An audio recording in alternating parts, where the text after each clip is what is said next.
Madam ಅವ್ರ, ಈಗ ಈ ಉದ್ಯಾನವನ ನಿರ್ಮಾಣ ಮಾಡಬೇಕು ಅಥವಾ ಸ್ಥಾಪನೆ ಮಾಡುವಂಥ ಯೋಜನೆ ಇದೆಯಲ್ಲ, ಇದು ಅಲ್ಲಿರುವಂಥ ಸ್ಥಳೀಯ ಸಾರ್ವಜನಿಕರಿಗೆ ಅವಕಾಶ ಇರುತ್ತಾ ಅಥವಾ ಕಮರ್ಷಿಯಲ್ ಆಗಿ ಅಂದರೆ ಸಂಶೋಧನೆಗಾಗಿ ನಿರ್ಮಾಣ ಮಾಡುವಂಥ ಸಾಧ್ಯತೆ ಇರುತ್ತಾ? ಸರ್, ಇದು ನೀವು ಹೇಳಿರೋ ಕ್ವಶನ್ ಹೇಗಿದೆ ಅಂದರೆ, ಸ್ಥಳೀಯರಿಗೆ ಕೊಡೋ ಇಚ್ಛೆ ಇದ್ದರೆ ಆಗ್ತಾ ಇರುತ್ತೆ, ಬಟ್ ಅವ್ರಿಗೆ ಯಾವುದೂ ಇಚ್ಛೆ ಇಲ್ಲ. ಇದು ಬರೀ ಕಣ್ಣೊರೆಸೋ ತಂತ್ರ. ಯಾಕೆಂದರೆ ಬೆಂಗಳೂರಿನಲ್ಲಿರೋ ಗಿಡಗಳನ್ನೇ ಇವರು ಉಳಿಸ್ಲಿಕ್ಕೆ ಸಾಧ್ಯ ಆಗ್ತಾ ಇಲ್ಲ. ಈಗ ನೋಡಿ, ಬನ್ನೇರುಘಟ್ಟ ಹತ್ರ ಆ ಸುತ್ತಮುತ್ತ ಇರೋ ಕಾಡು ಪ್ರಾಣಿಗಳೆಲ್ಲ ಊರೊಳಗಡೆ ಬರುತ್ತೆ ಅಂತ ಹೇಳ್ತಾರೆ. ಅದಕ್ಕೆಲ್ಲ ಏನಾದರೂ ಪರಿಹಾರ ಕಂಡ್ಕೊಂಡ್ರ? ಇವ್ರ ಕೈಲೇ ಎಲ್ಲ ಸರ್ಕಾರಗಳು ಇದ್ದಾಗ್ಲೂ ಅವ್ರಿಗೆ ಯಾವತ್ತೂ ಒಂದು ಜನಗಳನ್ನ ಅಥವಾ ಅರಣ್ಯನ ರಕ್ಷಣೆ ಮಾಡಬೇಕಂತ ಇಲ್ಲ. ಎಲ್ಲ ಇನ್ವಾಲ್ವ್ಮೆಂಟು. ಈಗ ಯಾವುದೇ ಆಗಲಿ ಸರ್, ಅರಣ್ಯ ಪ್ರದೇಶದಲ್ಲಿ ಯಾರಾದರೂ ಒಬ್ಬ ಟ್ರೈಬಲ್ಸು, ಆದಿವಾಸಿಗಳು, ರೈತರು ಏನಾದರೂ ಬೆಳೆ ಬೆಳ್ಕೊಂಡ್ರೆ ಅವ್ರನ್ನ ಎಷ್ಟು ನಿರ್ದಾಕ್ಷಿಣ್ಯವಾಗಿ ತೆಗೆದುಬಿಟ್ಟು ಫೆನ್ಸ್ ಹಾಕ್ಬರ್ತಾರೆ. ಅದೇ ಇಲ್ಲಿ ಬೆಂಗಳೂರಂಥ ಕಡೆಯಲ್ಲಿ ಕಾಡುಗೋಡಿ ಆಗಲಿ, ಯಲಹಂಕ ಕಡೆಗಾಗಲಿ ಎಷ್ಟು ಎನ್ಕ್ರೋಚ್ಮೆಂಟ್ ಆಗಿದೆ. ಅರಣ್ಯ ಇಲಾಖೆ ಜಾಗ ಎಷ್ಟು ಒತ್ತುವರಿ ತೆಗೆದಿದ್ದಾರೆ. ಇವರು ಅದನ್ನು ತೆಗೆಯೋದಂತೂ ಕಾಣಿಸೋದಿಲ್ಲ. ಆಮೇಲೆ ನಾವೊಂದು ಎಕ್ಸಾಂಪಲ್ ಹೇಳ್ತೀವಿ, ನೀವು ಸ್ಥಳೀಯರಿಗೆ ಜಾಬ್ ಕೊಡ್ತೀರಾ ಇಲ್ವಾ ಅಂತ. ಈಗ ನಮ್ಮ ಒಂದು 15-20 ವರ್ಷದ ಕೆಳಗಡೆ ಎಲ್ಲ ಅರಣ್ಯ ಇಲಾಖೆಯಿಂದ ಗಿಡಗಳು ಕೊಟ್ಟಿದ್ರು. ಹೊಸ ಲೇಔಟಲ್ಲಿ ಅಗಿಲಿಕ್ಕೆ ಹೇಳಿದರು. ಎಲ್ಲದನ್ನು ಅಗದ್ಬಿಟ್ಟು ಕೊಟ್ಟವರು ಯಾರು ನಮ್ಮ ಏರಿಯಾದವರಲ್ಲ, ನಮ್ಮ ಬೆಂಗಳೂರು ಸಿಟಿಯವರಲ್ಲ. First of all Bengaluru city ಆಗಲಿ, ಇಲ್ಲಿ ಲೇಬರ್ಸು ಸಮೇತ ಸಿಗ್ತಾ ಇಲ್ಲ ನಮಗೆ. ಎಲ್ಲಿಂದನೋ ಇವರು ಹೇಳ್ದಂಗೆ ಬಾಂಗ್ಲಾದೇಶದಿಂದನೋ ಬೇರೆ ಕಡೆಯಿಂದನೋ ಕರ್ಕೊಂಡು ಬರ್ತಾರೆ. ಅವರು ಗುಂಡಿಗಳನ್ನ ತೋಡಿ ಹೋಗ್ತಾರೆ. ಈಗ ಸಿಟಿನಲ್ಲಿ ಇಷ್ಟು ಆರ್ಟ್ ಆಫ್ ಸಿಟಿನಲ್ಲಿ ಗಿಡಗಳು ಹಾಕಿರೋದೇ ಎಲ್ಲದನ್ನು ಯಾವುದು ಪ್ಲ್ಯಾನಿಂಗ್ ಆಗಲ್ಲ. ಉದಾಹರಣೆಗೆ ಒಂದು ಎಲೆಕ್ಟ್ರಿಕ್ ಲೈನ್ ಕೆಳಗಡೆ ನೀವು ಒಂದು ಆಕಾಶ ಮಲ್ಲಿಗೆ ಗಿಡ ಹಾಕಿರ್ತಾರೆ. ಅದು ಆಕಾಶ ಮಲ್ಲಿಗೆ ಗಿಡ ಎಷ್ಟು ಎತ್ತರ ಹೋಗುತ್ತೆ, ಅಲ್ಲಿ ಕೆಳಗಡೆ ಎಲೆಕ್ಟ್ರಿಕ್ ಲೈನ್ ಇದೆ ಅಂತ ಒಂದು ಸೆನ್ಸು ಇರೋದಿಲ್ಲ. ಖಾಲಿ ಜಾಗಗಳ ಹತ್ರ, ಲೇಔಟ್ ಹತ್ರ BDA ಇವ್ರು ಮಾಡಿದಾಗ ಅರಣ್ಯ ಇಲಾಖೆಯವರೇ ಹಾಕೋದು ಗಿಡಗಳನ್ನ. ಹಾಕಿದಾಗ ಎಲ್ಲಿ ಹಾಕಬೇಕು? ಸೈಟಿಗೆ ಸೈಡಲ್ಲಿ ಹಾಕಬೇಕು. ಅದು ತೊಗೊಂಬಂದು ಮಧ್ಯದಲ್ಲಿ ಹಾಕಿರ್ತಾರೆ. ನಮಗೇನಾಗ್ಬಿಡುತ್ತೆ, ಎಷ್ಟೋ ವರ್ಷ ನಾವು ಎಲ್ಲ ನೋಡ್ಕೊಂಡಿರ್ತೀವಿ. ನಾವು ಒಂದು ಟ್ರೀ ವಾಲಂಟಿಯರ್ಸ್ ಅಂತ ಗಿಡಗಳಿಗೆ ನೀರು ಹಾಕಿ ಎಲ್ಲ ನೋಡ್ಕೊಂಡಿರ್ತೀವಿ. ಮನೆ ಕಟ್ಟಬೇಕಾದ್ರೆ ಅವ್ರು ಏನು ಮಾಡ್ತಾರೆ? ಕಟ್ ಮಾಡಿಬಿಡ್ತಾರೆ. ಸೊ ಇದು ನಡೀತಾ ಇರೋದು. ನಾವೇನು ಹೇಳ್ತೀವಿ ಅಂದರೆ, ಇವರಿಗೆ ಜನಗಳಿಗೆ ಸಿಗಬೇಕಂದ್ರೆ CPP ಅಂತ ಇದೆ, ಸಿಟಿಜನ್ ಪಾರ್ಟಿಸಿಪೇಷನ್ ಪ್ರೋಗ್ರಾಮ್ ಅಂತ. ಅಂದರೆ ಪ್ರತಿಯೊಂದಕ್ಕೂ ವಾಲಂಟಿಯರ್ನ ಇನ್ವಾಲ್ವ್ ಮಾಡ್ಕೋಬೇಕು. ಯಾಕೆಂದರೆ ಸರ್ಕಾರದಲ್ಲಿ ದುಡ್ಡಿಲ್ಲ, ಅಲ್ಲಿರೋ ಸಂಬಳಗಳೇ ಸರಿಯಾಗಿ ಕೊಡ್ತಾ ಇಲ್ಲ. ಅಂಥದ್ರಲ್ಲಿ ಕೆಲಸಗಳು ಏನು ಕೊಡ್ತಾರೆ ಸರ್ ಇವರು? ಅಟ್ಲೀಸ್ಟ್ ಸಿಟಿಜನ್ಸು, ವಾಲಂಟಿಯರ್ಸ್ನ ಇನ್ವಾಲ್ವ್ ಮಾಡ್ಕೋಬೇಕು. ಯಾವ ಗಿಡಗಳಾಗುತ್ತೆ ಅಂತ ವೈಜ್ಞಾನಿಕವಾಗಿ ನೋಡ್ಕೋಬೇಕು. ಕಾಡನ್ನ ಉಳಿಸೋ ಒಂದು ಪ್ರಾಮಾಣಿಕ ಪ್ರಯತ್ನ ಇದ್ದರೆ ಅವರಿಗೆ ಖಂಡಿತ ಮಾಡೋಕ್ಕೆ ಸಾಧ್ಯ ಇದೆ. ಬಟ್ ಅವ್ರಿಗೆ ಇಚ್ಛಾಶಕ್ತಿ ಇರಬೇಕು. ಇದು ತೋರ್ಪಡೆಗೆ ಆಗಬಾರ್ದು ಅಂತಲೇ ನಮ್ಮ ಹೇಳಕ್ಕೆ ಇಷ್ಟಪಡ್ತೀವಿ. ಆಮೇಲೆ ಟ್ರೀ ಸೆನ್ಸೆಕ್ಸ್ ಅಂತ ಆಗಬೇಕು. ಅದ್ರ ಬಗ್ಗೆ ಆಗಿದೆಯಾ? ಎಷ್ಟು ವರ್ಷದಿಂದ ಪರಿಸರವಾದಿಗಳು ಕೇಳ್ತಾನೆ ಇದ್ದಾರೆ ಟ್ರೀ ಸೆನ್ಸೆಕ್ಸ್ ಮಾಡಬೇಕು ಅಂತ. ಇಲ್ಲಿ ಮಾಡಿದ್ದಾರೆ ಇವರು? ಬೆಂಗಳೂರಲ್ಲೇ ಮಾಡಿಲ್ಲ. ಇನ್ನು ಅರಣ್ಯ ಇಲಾಖೆ ಸುತ್ತಮುತ್ತಲೂ ಮಾಡಿಲ್ಲ. ಆಮೇಲೆ ಅರಣ್ಯ ಇಲಾಖೆಯಲ್ಲಿ ಎಂಪ್ಲಾಯ್ಮೆಂಟ್ಸೇ ಇಲ್ಲ, ಎಂಪ್ಲಾಯ್ಗಳು ಯಾರೂ ಸಿಗ್ತಾ ಇಲ್ಲ. ಒಂದು ಗಿಡ ಬೇಕಾದರೆ, ನಾವೇನಾದರೂ ಒಂದು ಪರಿಸರ ಬೇಕಾದಾಗ, ಈ ಪರಿಸರ ದಿನಾಚರಣೆ ಆದಾಗ ಗಿಡಗಳು ತೊಗೊಂಬರ್ಬೇಕು. ಅರಣ್ಯ ಇಲಾಖೆಯವರು ಎಷ್ಟು ಕೊಡ್ತಾರೆ ಗೊತ್ತಾ ಸರ್? ಇಷ್ಟು ಚಿಕ್ಕದು 1 ಅಡಿ 2 ಅಡಿ ಗಿಡನೇ ಕೊಡೋದು. ಆ ಗಿಡನ ಹಾಕಿದ್ಮೇಲೆ ಟ್ರೀ ಗಾರ್ಡ್ ಕೊಡಲ್ಲ, ಫಂಡ್ಸ್ ಇಲ್ಲ ಅಂತಾರೆ. ಇವಾಗೆಲ್ಲ 10 ವರ್ಷದಿಂದ ಅದೇ ಕತೆ. ಗಿಡ ಕೊಟ್ಟೋಗ್ತಾರೆ, ಟ್ರೀ ಗಾರ್ಡ್ ಕೊಡಲ್ಲ. ಸೊ ಇದು ಈ ಮಟ್ಟದಲ್ಲಿ ಸಿಟಿನಲ್ಲೇ ಆದರೆ ಇವರೆಲ್ಲ ಸುತ್ತುವರಿಕೆಯಲ್ಲಿ ಹೇಗೆ ಮಾಡ್ತಾರೆ ಅನ್ನೋದು ನಂಬಿಕೆ ಅಂತೂ ಇಲ್ಲ. ಇದು ಯೋಜನೆ ಪೇಪರಲ್ಲೇ ಇರುತ್ತೆ ಅನಿಸುತ್ತೆ ನಮಗೆ ಅಷ್ಟೇ. ಬಟ್ ಇದು ಕಾರ್ಯಗತವಾಗಿ ಬಂದರೆ ಒಂದು ಮಿರಾಕಲ್ ಅಂತಲೇ ಹೇಳಕ್ಕೆ ಇಷ್ಟಪಡ್ತೀನಿ. ಕೌಶಿಕ್, ಈಗ ಪ್ರಮುಖವಾಗಿ ಈ ನಿರ್ಮಾಣ ಏನಾಗಿದೆ, ಹೊಸ ಯೋಜನೆಯ ಕಾರ್ಯರೂಪ ಏನಿದೆಯಲ್ಲ, ಪ್ಲಾನ್ ಹೇಗಿರಬಹುದು ಅಂತ ನಿಮ್ಮ ಪ್ರಕಾರ, ನಿಮ್ಮ ಆಲೋಚನೆಯ ಪ್ರಕಾರ, ಅಂದರೆ ಪರಿಸರ ತಜ್ಞರಾಗಿರೋದ್ರಿಂದಾಗಿ ಪ್ಲಾನ್ ಹೇಗಿದ್ದರೆ ಚೆನ್ನಾಗಿರುತ್ತೆ ಅಂತ ಅನ್ಸುತ್ತೆ ನಿಮಗೆ? ಮೋಸ್ಟ್ಲಿ ಇದು ಜನರಿಗೆ ಅಂತಂದರೆ, ಒಂದು ಟೂರಿಸಮ್ನ ಅಟ್ರ್ಯಾಕ್ಟ್ ಮಾಡೋದಕ್ಕೆ, ಒಂದು 2 ಸುತ್ತಮುತ್ತಲು ವಾಕಿಂಗ್ ಟ್ರ್ಯಾಕು ಇಲ್ಲ ಜಾಗಿಂಗ್ ಟ್ರ್ಯಾಕು.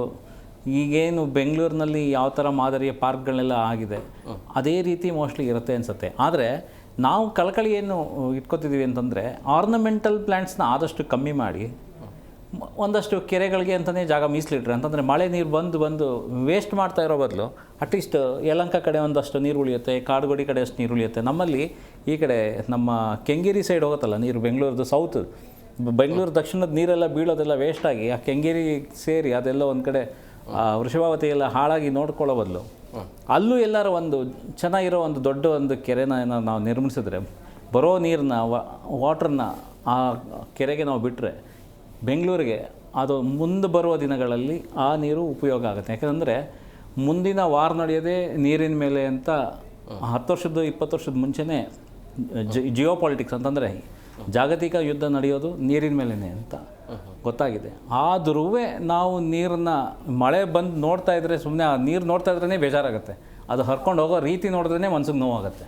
ಉಳಿಸ್ಕೊತಾ ಇಲ್ವಲ್ಲ ನಾವು ಇದನ್ನು ಅಂತ. ಮತ್ತೆ ಕಾವೇರಿಯಿಂದ ತರಬೇಕಂತ ಅವಶ್ಯಕತೆ ಏನಿರಲ್ಲ. ನಮ್ಮಲ್ಲಿರೋ ನೀರನ್ನೇ ನಾವು ಬೇಕಾದ್ರೆ ಕೋಲಾರದ ತನಕ ತಳ್ಬೋದಿತ್ತು. ಅಷ್ಟು ನೀರು ನಾವು ಉಳಿಸ್ಕೊಳ್ಳೋದಕ್ಕೆ ಅವತ್ತಿನ ಕೆರೆಗಳನ್ನ ನಾವು ಉಳಿಸ್ಕೊಂಡ್ಬಿಟ್ಟಿರೋ ಆಗೋಗಿರೋದು. ಈಗ ಕೆರೆಗಳು ಇಲ್ಲ. ಎಲ್ಲ ಕೆರೆಗಳನ್ನೂ ನಾವು ನಮಗೋಸ್ಕರ ನಾವು ಬಳಸ್ಕೊಂಡ್ಬಿಟ್ಟಿದ್ದೀವಿ. ಇರೋ ಅಂಥ ಕೆರೆ ನಾವು ಸಮರ್ಪಕವಾಗಿ ಉಳಿಸ್ಕೊಂಡಿಲ್ಲ. ಎಲ್ಲನೂ ಡ್ರೈನೇಜ್ ಆಗಿರ್ಬೋದು, ಗಾರ್ಬೇಜು ಎಲ್ಲಂದರಲ್ಲಿ ನಾವು ಪರಿಸರನ ಕಸಕ್ಕಿಂತ ಕಡೆಯಾಗಿ ಕಾಣ್ತಾ ಇದ್ದೀವಿ. ನಾವು ಹುಟ್ಟಿರೋದೇ ಆ ಪರಿಸರದಿಂದ ಅಂತ ನಾವು ಮನುಷ್ಯ ಯೋಚನೆ ಮಾಡ್ತಾ ಇಲ್ಲ. ಇದೊಂದು ಹೇಳೋದಕ್ಕೆ ಭಾಳ ಬೇಜಾರಾಗುತ್ತೆ. ನಾವು ಮರ ಆಗಿರ್ಬೋದು, ಗಿಡ ಆಗಿರ್ಬೋದು, ಪಂಚಭೂತಗಳನ್ನ ನಾವು ಅದರಲ್ಲಿ ನೋಡ್ತೀವಲ್ಲ, ಪಂಚಭೂತಗಳಿಗೆ ನಾವು ಬೆಲೆನೇ ಕೊಡ್ತಾ ಇಲ್ಲ. ನೀರಾಗಿರ್ಬೋದು, ಗಾಳಿ, ಶುದ್ಧವಾದ ಗಾಳಿ ನಮಗೆ ಬರ್ತಾ ಇದೆ, ಅದನ್ನು ನಾವೇ ಹಾಳು ಮಾಡ್ತೀವಿ. ಶುದ್ಧವಾದ ಗಾಳಿ ಬರುತ್ತೆ, ಅದನ್ನು ನಾವು ಹಾಳು ಮಾಡ್ಕೋತೀವಿ. ಶುದ್ಧವಾದ ನೀರನ್ನ ಹಾಳು ಮಾಡ್ತೀವಿ. ಭೂಮಿ ಮೇಲೆ ವೈಟ್ ಟ್ಯಾಪಿಂಗ್ ಆಗಿ ಭೂಮಿನೂ ಹಾಳು ಮಾಡ್ತೀವಿ. ಹಿಂಗೆಲ್ಲ ಮಾಡ್ಕೊಂಬಿಟ್ರೆ ನಾವು ಎಲ್ಲಿಗೆ ಹೋಗ್ಬೇಕು, ಮುಂದಿನ ಪೀಳಿಗೆ ಎಲ್ಲಿಗೆ ಹೋಗಬೇಕು ಅನ್ನೋದೊಂದು ಯೋಚನೆ ಮಾಡಿದ್ರೆ ಅದೊಂದು ಬೇಜಾರು ನೋವಿನ ಸಂಗತಿ. ಹಾಗಾಗಿ ಎಷ್ಟು ಜಾಗ ಸಿಕ್ಕತ್ತೋ, ಯಾವುದೇ ಅದು ರಾಜಕಾಲುವೆ ಆಗಿರ್ಬೋದು, ಅದನ್ನ ನಾವು ವಾಪಸ್ ತೊಗೊಂಡ್ರೆ, ಅಂದರೆ ಒತ್ತುವರಿ ಜಾಗ ನಾವು ವಾಪಸ್ ತೊಗೊಂಡ್ರೆ, ಆ ಜಾಗದಲ್ಲಿ ಸಮರ್ಪಕವಾದಂಥ ಒಂದು ಯೋಜನೆ ನಿರ್ಮಾಣ ಮಾಡಿ ಅದು ಗಿಡ ಮರ ಎಲ್ಲ ಹಾಕಿದ್ರೆ ಬೆಂಗಳೂರು ಉಳಿಯುತ್ತೆ. ಇಲ್ಲ ಅಂತಂದರೆ 10 ವರ್ಷ, ಇಲ್ಲಿಂದ 10 ವರ್ಷಕ್ಕೆ ಎಷ್ಟೋ ಕಂಪ್ನಿಗಳು ವಾಲಂಟಿಯರಿಯಾಗಿ ನಮಗೆ ಬೆಂಗಳೂರು ಬೇಡ ಅಂತ ಬಿಟ್ಟೋಗೋ ಅಂತ ಈಗಾಗಲೇ ಅದೊಂದು ಹಂತಕ್ಕೆ ಬಂದು ನಿಂತಿದೆ.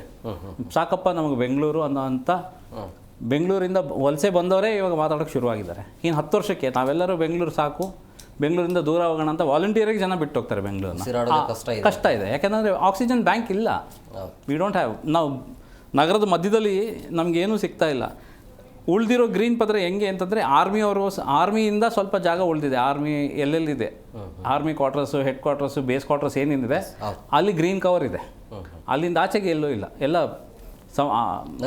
ನಗರೀಕರಣ ಮಾಡಿ ಬೋಲ್ಡ್ ಸಾಕ್ಬಿಟ್ಟಿದ್ದೀವಿ. ಅವರು ಇನ್ನೂ ಒಂದು ಸೇರಿಸ್ತಾ ಇದ್ದಾರೆ, ಲೇಔಟ್ಗಳನ್ನ ಮಾಡೋ ಉದ್ದೇಶ ಇದೆ. 6 ಈ ಅರಣ್ಯ ಇಲಾಖೆ ಅವರು ವಶಪಡಿಸ್ಕೊಂಡಿದ್ದಾರಲ್ಲ ಜಾಗ, ಆ ಪಕ್ಕದಲ್ಲಿ ಲೇಔಟ್ಗಳನ್ನ ನಿರ್ಮಾಣ ಮಾಡಲಿಕ್ಕೂ ಕರೆದಿದ್ದಾರೆ, ಕಾಲ್ಫರ್ ಮಾಡಿದ್ದಾರೆ. ಬೆಂಗಳೂರು ಮಾಡಿದ್ದೇ ರಿಯಲ್ ಎಸ್ಟೇಟಿಗೋಸ್ಕರ.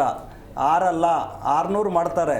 ಗ್ರೇಟೆಡ್ ಬೆಂಗಳೂರು ರಾಮನಗರ ಸೇರಿಸ್ಕೊಂಡು, ಕೋಲಾರ ಸೇರಿಸ್ಕೊಂಡು, ಇನ್ನೇನು ಈ ಕಡೆ ಎಲ್ಲ ಸೇರಿಸ್ಕೊಂಡ್ರಲ್ಲ, ಅದು ಮಾಡೋ ಉದ್ದೇಶನೇ ರಿಯಲ್ ಎಸ್ಟೇಟು. ಇದೇನು 6ನ ಬೆಂಗಳೂರು ಉದ್ಧಾರ ಮಾಡೋಕ್ಕಾಗಲಿ ಅಥವಾ ಇನ್ನೊಂದು ಉದ್ಧಾರ ಮಾಡೋಕ್ಕಾಗಲ್ಲ. ಈಗ ಏನಾಗಿದೆ, ಬೆಂಗಳೂರು ಯಾವಾಗಲೂ ಉದ್ಧಾರ ಮಾಡೋದು ಅಲ್ಲ, ಅದನ್ನೇ ಈಗ ರಿಯಲ್ ಎಸ್ಟೇಟಿಗೋಸ್ಕರ ಈ ಥರ ಮಾಡಿ ಕೆರೆನ ನೋಡಿ ಹೇಳ್ತಾವಲ್ಲ, ಕೆರೆ ಹೊಸ ಕೆರೆ ತೋಡೋದು ಬೇಡ ಸರ್. ಇವರು ಇರೋ ಕೆರೆ ಉಳಿಸ್ಕೊಬಿಟ್ರೆ ಸಾಕು. ಇನ್ನು ಉಳಿದ್ರೆ ಕೆರೆನಾರು ಉಳಿಸ್ಕೊಂಡ್ರೆ ಶುದ್ಧ ನೀರು ಬರ್ತೈತಿ. ಈ ನೋಡಿ ಮೊನ್ನೆ ಶಿವರಾಮ್ ಕಾರಂತ್ ಲೇಔಟ್ ಇಂಥ ಒಂದು area, Jakkur layout, ಏರೋಡ್ರಮ್ back side ನಮ್ಮದು ಒಂದು ಜಾಗ ಇದೆ. ಅಲ್ಲಿ ಒಂದು ದೊಡ್ಡ ಕೆರೆ ಇತ್ತು. ರಾಜಕಾಲುವೆ ಬಂದು ಆ ಕೆರೆಯಲ್ಲಿ ಸ್ವಲ್ಪ ನಿಂತ್ಬಿಟ್ಟು ಮುಂದಕ್ಕೆ ಹೋಗೋದು. ಅವಾಗ ಅಲ್ಲೆಲ್ಲ ನೀರು ಬರ್ತಾ ಇಲ್ಲ. ಶಿವರಾಮ್ ಕಾರಂತ್ ಲೇಔಟು ಎಲ್ಲ 15,000 20,000 ರೂಪಾಯಿ ಕೊಟ್ಟು ಸೈಟ್ ತೊಗೊಂಡಾರೆ. KS ಆಫೀಸರ್ IAS ಆಫೀಸರ್ ಎಲ್ಲ ಇದಾರಲ್ಲಿ. ಅಲ್ಲಿ ಒಂದು ಕೆರೆ 2 ಎಕರೆ 2.5 ಎಕರೆ ಕೆರೆನ ಮೊನ್ನೆ ನಮ್ಮ ಕೃಷ್ಣ ಬೈರೇಗೌಡರು ಮತ್ತು ಕಾಂಗ್ರೆಸ್ ಸರ್ಕಾರ ಮಾಡಿತ್ತು, BJP ಮಾಡಿತ್ತೋ ಗೊತ್ತಿಲ್ಲ, ಆ ಮುಚ್ಚಿಬಿಟ್ಟು ವಕ್ಫ್ ಬೋರ್ಡಿಗೆ ಕೊಡ್ತಾರೆ. ವಕ್ಫ್ ಬೋರ್ಡಿಗೆ ಕೊಟ್ಬಿಟ್ಟು 78 ಸೈಟ್ ಮಾಡಿದಾರಲ್ಲಿ ಕೆರೆ ಮುಚ್ಚಿ. ಯಾರು ಕೇಳೋರಿಲ್ಲ ರೀ. ವಿರೋಧ ಪಕ್ಷನೂ ಕೇಳ್ತಾ ಇಲ್ಲ, ಆಡಳಿತ ಪಕ್ಷ ಕೇಳ್ತಾ ಇಲ್ಲ. ಆ ಪಾಪ ಶಿವರಾಮ್ ಕಾರಂತ್ ಲೇಔಟ್ ಅವ್ರು ಹೋಗಿ ಏನೋ ಒಂದು ಹೈಕೋರ್ಟಲ್ಲಿ ಅರ್ಜಿ ಹಾಕ್ಕೊಂಡವ್ರೆ. ಅವ್ರನ್ನ ಹೆದರ್ಸೋ ಕೆಲಸ ಮಾಡ್ತಾರೆ. ನೀವು ಇಲ್ಲಿಂದ ಇರೋ ಕೆರೆನೇ ಇವ್ರು ಉಳಿಸಲ್ಲ, ಆದಮೇಲೆ ಹೊಸ ಕೆರೆಯಲ್ಲಿ ಸೃಷ್ಟಿ ಮಾಡ್ತಾರೆ ಇವರು.